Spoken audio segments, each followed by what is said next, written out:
Hour number 2 of the show on your Monday. Good to be with you today, Matt and Patrick, and it's my absolute privilege to welcome on one of the best journalists I've ever had the pleasure of reading their work or actually getting to chat with. Briana Bierschbach is the political writer for the Star Tribune. She's kind enough today to join us to talk about a story which is kind of weird a little bit.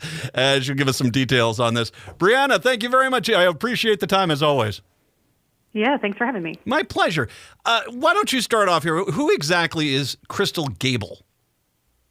Crystal Gable is a woman who lives in Colorado, and she has worked in and around sort of the Legal Marijuana Now party. She's kind of an advocate of third-party candidates. She was involved in the Legal Marijuana Now party in Nebraska for a few years in 2015 and 2016, and she's sort of been a part of the movement nationally, but she is not a Minnesota resident. She's someone who lives in Colorado and has been more involved in other states.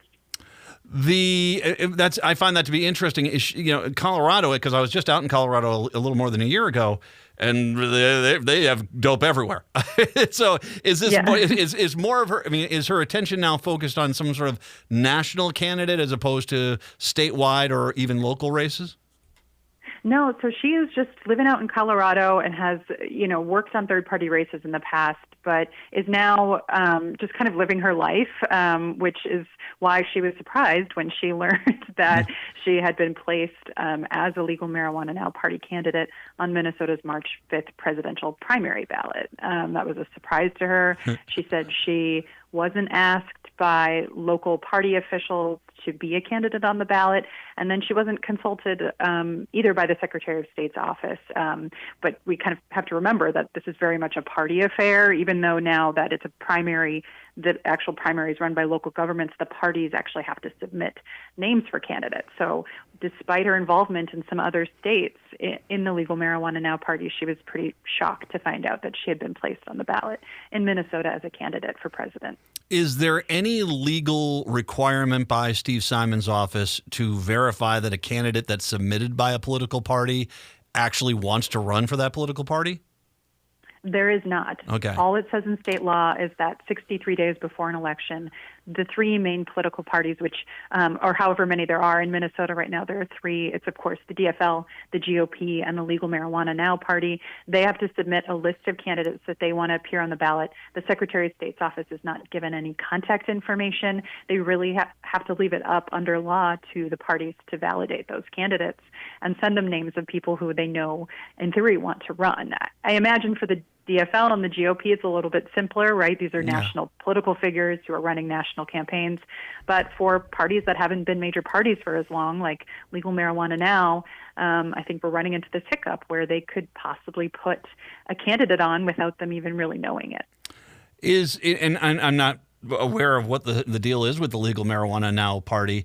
Is there only one candidate? Is Crystal the only candidate on the ballot, or are there other people running for their presidential nomination?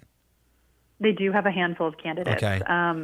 And they're all kind of similar to Crystal in that they're national marijuana advocates. And another guy is from California, and another guy is sort of a national third-party advocate. So they put those names on, but it raises the question if those people knew that they were being placed on Minnesota's presidential primary ballot as well. I did reach out to a few and haven't heard, but Crystal certainly was surprised, and under state law really has no recourse to get off. She is encouraging people not to vote for her in the primary, because it puts you in a situation where you'll get a certain number of delegates if you win in Minnesota that then go to national party conventions, and it's kind of a mess if you don't really want to be involved. What is the story from the local party here on this? How did they get Crystal's name, and why did they put it on the ballot? Yeah, I reached out to them, and they said that Crystal, because of her activism in the party in other states, was in a leadership group on Facebook that they regularly discuss these kinds of things, like races in different states. And they had, it sounds like, assumed, because she was part of this group, that she was ready to be a candidate for office, and that it was their understanding that she was ready to be a candidate for office. She has told me that she was actually removed from that Facebook group as of August of last year, and that she had not been reached out to or asked to be a candidate. And I guess that brings up an interesting question here. I'm a little the legal marijuana group. It seems like they've had better luck with statewide issues and ballot initiatives. That running a national ticket. I mean, I know the Green Party's out there, Libertarians are out there, but has this been a goal of them, or is this something that's changed recently, where they're basically putting more attention towards a national candidate? Well, it's a tricky situation for them because they have major party status in the state, and it is because, as you've mentioned, they have managed to get at least 5% of the vote in one statewide race in the most recent election. That's how you get major party status in Minnesota. So because they've had some success statewide here, it kind of forces them into this situation where they now, in theory, have to participate in the presidential primary because all of the state's major parties under the law participate. So if they don't have obvious candidates who are running for president, I imagine it's a bit of a recruitment effort. Would you like to be on the ballot in Minnesota? Here are some national activists within our party nationally or in different states. Would you like to be a candidate for president in Minnesota? But one would think that they had the consent or kind of a clear understanding with those candidates that they wanted to do that. I'm also going to not bury the lead. Obviously we have a ways to go, and clearly we need to still get, some kinks worked out as far as the leadership of the legalizing of marijuana in the state of Minnesota. It's still a few years away, but mission accomplished. Yay, we won. Marijuana. Well, not just in the sense of the issue. The marijuana is legal in Minnesota. Is there something else that they're trying to do outside of a nationwide race, or when it comes to Minnesota, is there something that they feel is that we haven't addressed yet?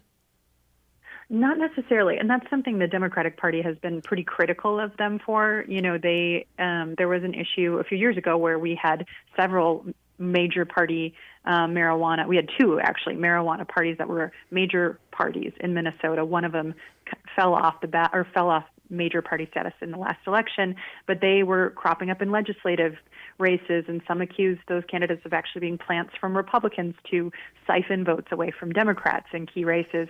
So Democrats have been making a lot of noise saying, we're actually the party for legalizing marijuana, and now they're saying, hey, look, we actually did it. So it's unclear sort of what their message is and where they go from here. I think that they're probably doing a bit of soul searching, and we'll have to see. They need to recruit a candidate in this next statewide election that will get at least 5% of the vote in order to maintain that major party status going forward. Well, and there was the one candidate who died, and then we found afterwards it was like, oh no, he was basically, someone it attested that he wasn't really, he was being put up there to be a spoiler candidate. That was at least the story they were saying. It doesn't help their cause that they're a legitimate party, that here you have at least one of their presidential candidates who has no idea. Because as her story is, once again, this was months ago. You'd think that someone would have said who we're going to put on the ticket. It doesn't sound like it's there was a lack of people. There are other people there. This does not help their cause because this sounds like a mess. It does, and I think it makes them look disorganized, which certainly it seems it must be somewhat behind the scenes if people are saying that they didn't agree to this kind of thing. And this is a pretty big thing. Your name is on a ballot in the state, and even if you don't live here, that's Googleable. She heard about it because she got a Google alert with her name on it because people were writing about the presidential primary. That's how she found out she was a candidate for president of the United States in Minnesota, a state she didn't live. So it's kind of jarring, and it suggests quite a bit of disorganization and maybe chaos within the party. Briana Bierschbach from the Star Tribune, kind enough to join us to talk about that. I'm presuming there might be an update on this, especially if you hear back from some of these other candidates and they're like, yeah, I have no idea why I'm on that ballot either. Yeah, potentially. It raises a question about the vetting that all the parties do, frankly, for their candidates for office. So I'll keep checking in. But as for now, she's basically realizing she can't probably get off the ballot anytime soon because they've been printed with her name on it, and early voting is underway already in our presidential primary. But she's saying, please don't vote for me either early or on March 5th when the primary is being held. And I had a school board race a few years back, the same thing, where when the candidates, decided at the last minute that he didn't want to run, he was already on the ballot, but he told people don't vote for me. I mean, that does happen. Do you think Secretary of State Simon, if she does show up as a candidate again, will actually make that call and say, okay, let me dot I's and cross T's here? I think that challenge is that it actually needs to be more clear in law if they're worried about this in the future. But it's potential. It is possible that their office could, knowing what has happened, say, have you at least follow up with the parties? Have you checked with all these candidates to be clear? But under state law, the way it's written now, it is really up to the parties to handle all of this. If you don't mind me asking, because it is interesting. We are almost at the end of January of an election year. We have one major statewide race going on with Amy Klobuchar. She's running for re-election as a senator. She has not exactly brought out the strongest competition from the GOP. In the year, she has actually been wildly popular, even with Republicans. She's actually had pretty good approval numbers. I am still somewhat surprised, especially, I guess, in this day and age of politics where candidates start running 2 years before the election, that so far and there isn't a recognizable name for the GOP that has put their hat in the ring to run against Klobuchar. Am I missing something here, or is that kind of where they're still at right now? That is still the situation. There are a few kind of perennial candidates, but no sort of big name or even a name that is somewhat established to run against her. And that's a little bit unusual. I think in her last election cycle, she had a state legislator who announced, the year prior that he was planning on running against her.